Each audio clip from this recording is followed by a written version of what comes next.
un temporal, que é o temporal que estamos a vivir, non? É un temporal reivindicativo, donde no mar onde pescaron os meus avós, toda a vida sarda, toda a vida pescadilla, resulta que ora non podo pescar sarda, non podo pescar pescadilla, non podo pescar raya, pero que está pasando aquí? Si antes de que nacera toda esa xente, nós pescábamos todo eso.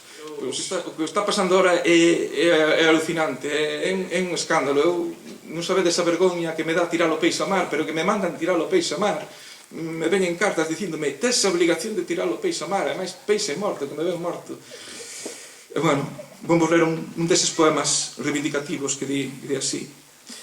Non vou enarborar a bandeira da derrota, ningún rumbo está preso a tinta dos papéis, aínda as gaivotas grallan a melodía da alba, hai auga salgada para regar a rosa, pétalos nos cuadrantes que perfuman o vento, semente nos osos para non encorvar. Non vou sacar a roupa de augas, nin as botas, nin o meu gorro de lá. Nesta agonía aínda non rendín o meu corazón, e no pau de proa ondea sempre a miña liberdade. A liberdade dos mariñeiros que, podedesme creer, que a man no corazón non a están a roubar.